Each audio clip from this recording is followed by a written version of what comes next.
President George W. Bush signed a law that I strongly supported that says that the people who live in those countries who are put in fear of their lives or their children's lives have a right to seek refuge in the United States.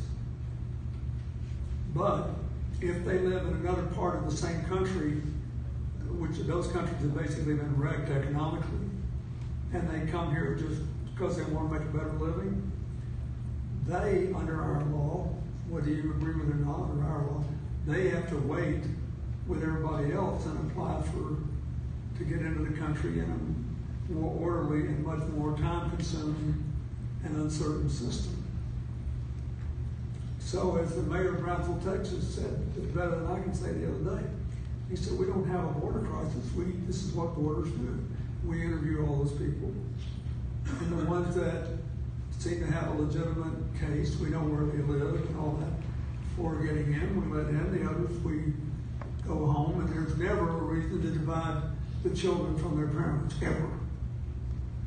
This whole thing is a manufactured crisis. So it is difficult to create the conditions in which we work together if the political survival of one side depends on perpetuating the problem. On the other hand, we have no choice but to try.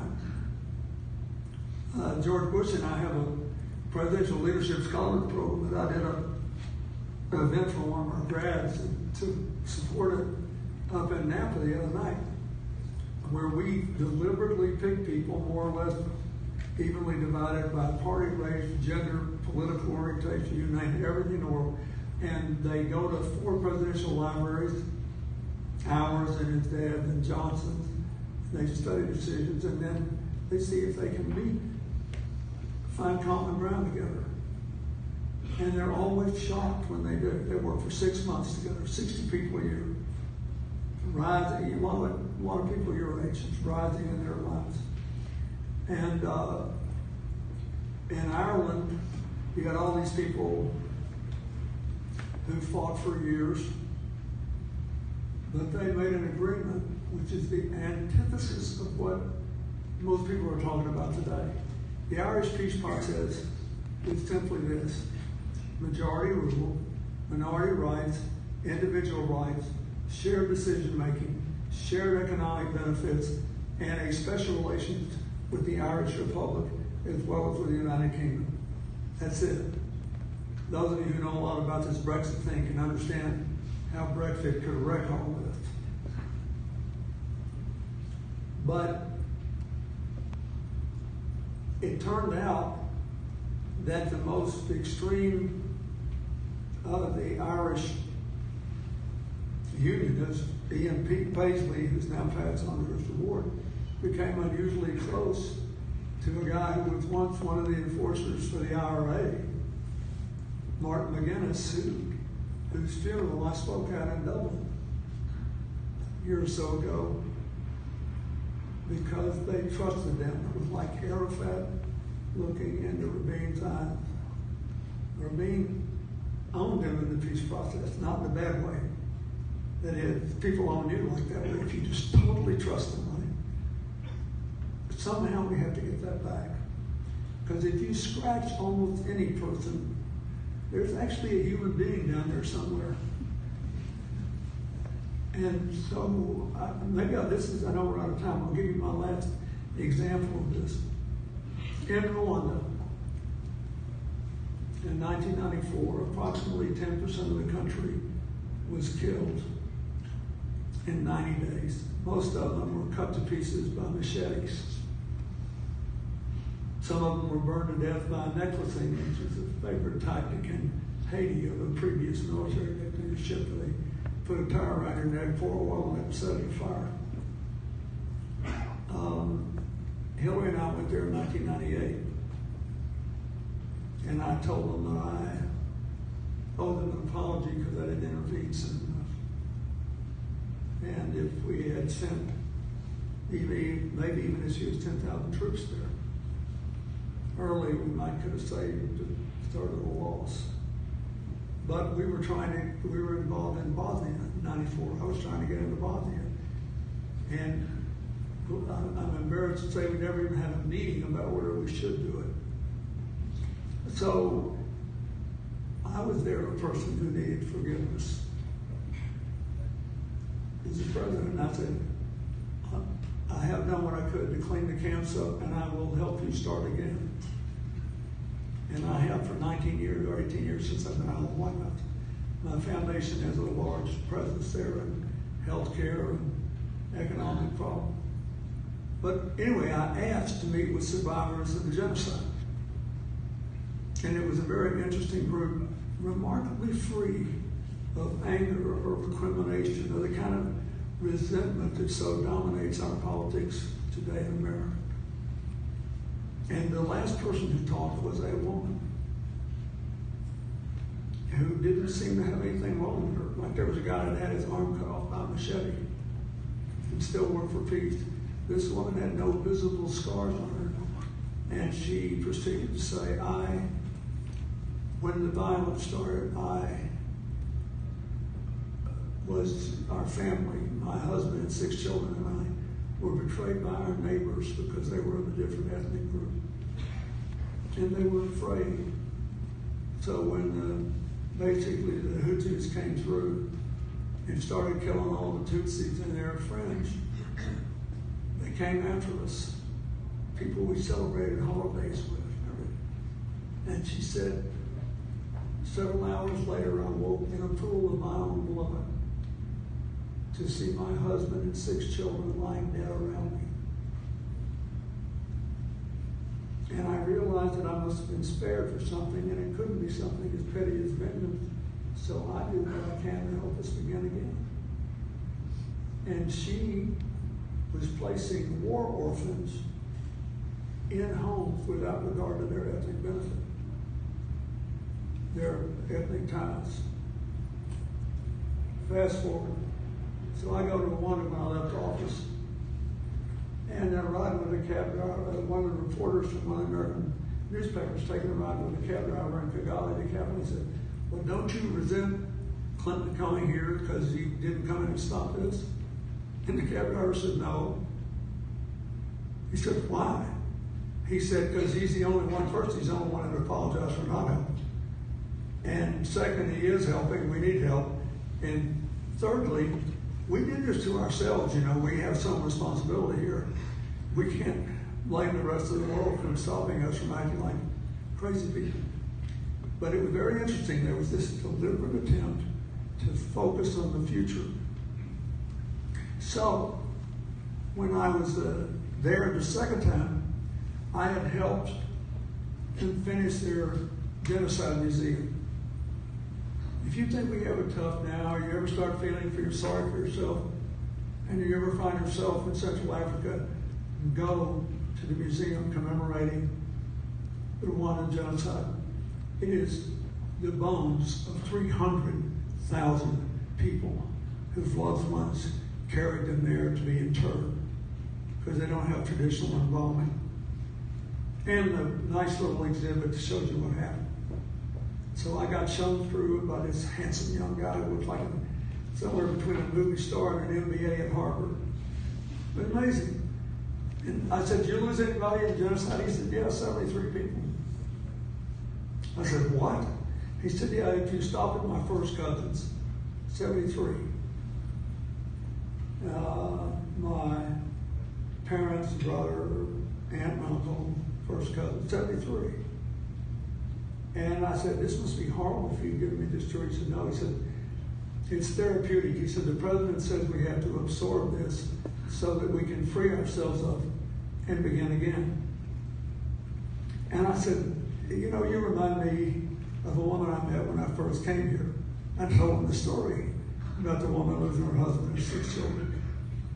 He smiled and he said, I should. She's my aunt. There's a woman in Rwanda that lost 7 of her 10 children and her husband. And as a widow at 50 had to begin again. Her 3 children lived only because they were in the military. They were older when all the slaughter started. First, she started training other women without regard to ethnic groups. She started a basket weaving company with a woman from the other tribe. And first they trained other women, then they started training men. One day a young man asked to see her.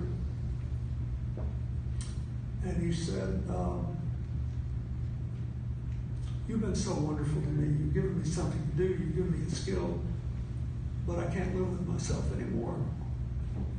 I murdered one of your children.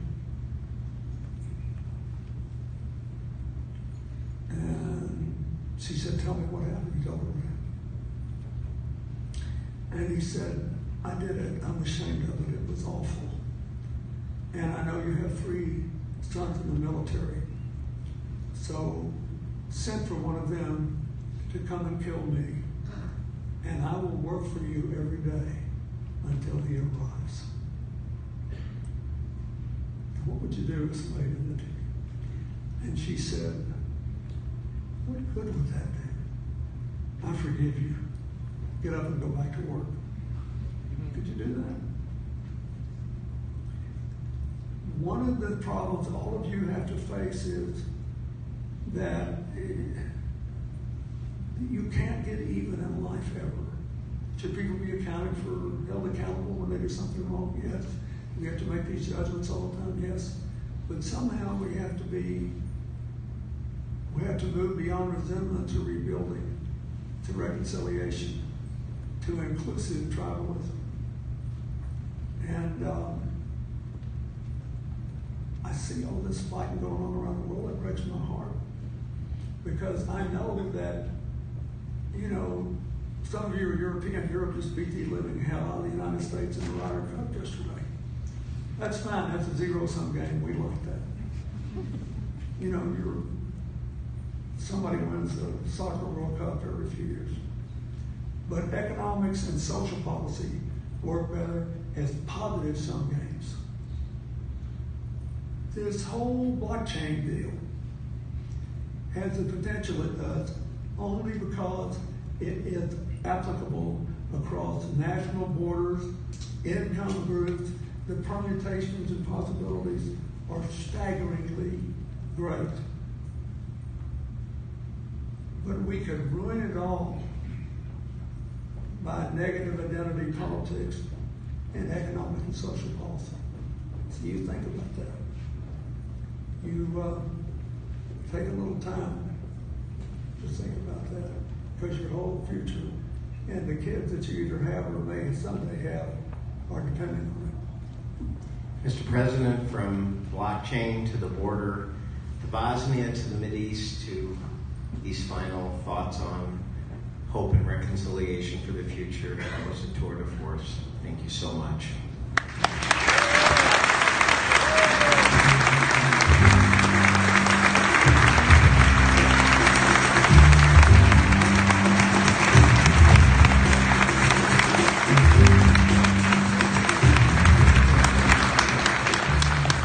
I want to say just one other thing, because this applies to all of you. Bad thing about being a politician is sometimes you get blamed for things that aren't your fault. But that is more than offset by the fact that most of the credit you get is for something somebody else did. And this guy is Exhibit A, so you're very fortunate to have him, because people thought I had lost my mind when I said we were going to repeal trickle-down economics, go back to old-fashioned investment policy, investment budgeting, and try to balance the budget and keep interest rates down and grow the economy. And I couldn't have done it if it hadn't been for Gene Sperling. And there are several people like him without whom I would have been an abject failure as president. So if you run a company, even if you just got 4 or 5 employees, the chances are there are several people like that work for you. Don't miss the chance to tell them every now and then, because that also is a part of positive sum growth, non-zero sum growth. I love this guy. And he nearly worked himself to death. I'm glad he survived to have a family and a life where he makes a lot more money with a lot less stress.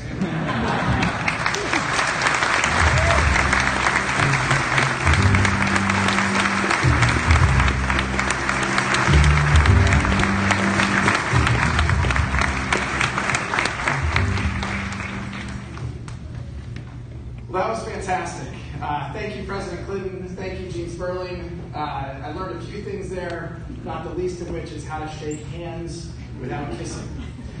No, in all seriousness, one of the themes, we heard a lot of powerful stories there, and one of the themes that overrides all of what we're doing here at Swell, you'll see written on various publications, it says be connected. What I take away from listening to them is how connected we all are, and how by working together, how much good we can do for the world. Two other quick themes. Don't kill the golden goose. President Clinton talked about some of the things that happened in the earliest days of the internet. Globally, one of the things I have enjoyed doing over the course of the last year is traveling the world and talking to regulators, talking with the regulation as well as policy and elected officials, talking about the benefits that can be derived from using blockchain technology, but working within the system. Last but not least, change takes a grassroots movement. President Clinton talked about the Parkland shooting and the impact that that movement has started to have. The change we're trying to drive in changing the way payments work and the impacts, both on a secondary and tertiary impacts those can have, are truly profound. And I thank all of you for being part of that movement that we're driving here at Ripple. All right, you're going to hear more about all this later today and tomorrow in lots of different ways and how we're driving these things forward. But for now, I'm told to make sure you all know, lunch is going to be served on the lower level. We're going to reconvene here in about 1 hour, and we'll certainly make an announcement. But thank you all, and I look forward to seeing you the rest of the week, the next couple days. Thank you.